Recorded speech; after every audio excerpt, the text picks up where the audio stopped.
Awesome. It's about bloody time.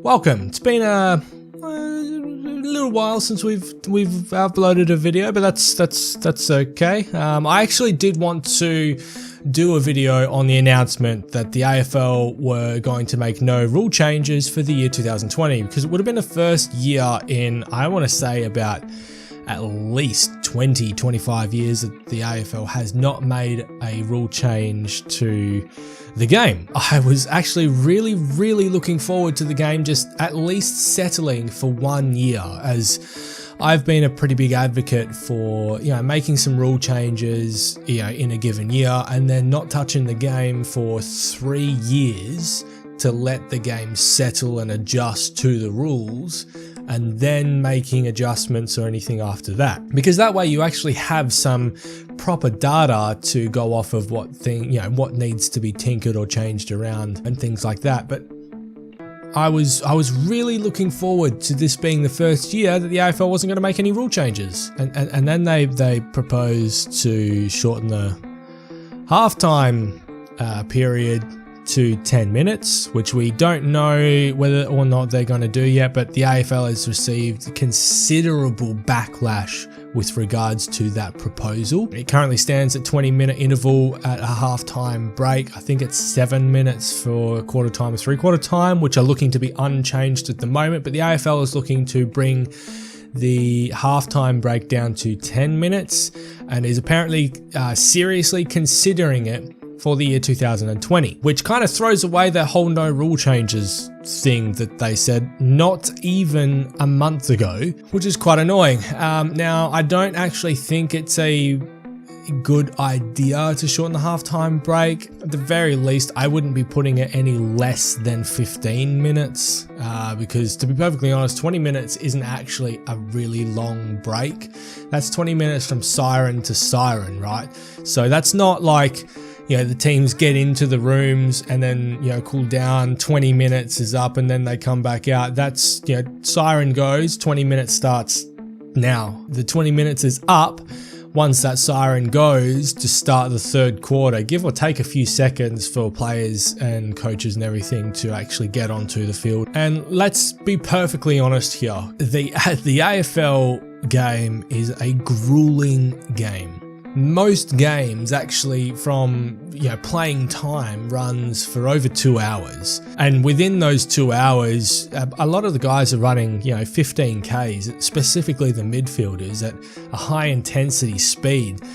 I don't know whether you've tried or not, but running like 15Ks in the span of 2 hours at a high intense speed is really taxing on the body. Shortening the halftime break is not going to be helping with regards to player recovery and player injury throughout the year, which leads me to my next point, that the AFL was considering shortening quarter length as well, which is something I personally don't agree with. However, I'm not beyond the idea of shortening them a bit. I do know that the AFLW has 15-minute quarters, and then the time on aspect comes into play after, I think, 10 minutes of the quarter has gone. So their quarters generally go for roughly about 20 minutes. An AFL quarter will go for 20 minutes plus time on, but that plus time on is running for the entire quarter. It's accumulating for the entire quarter.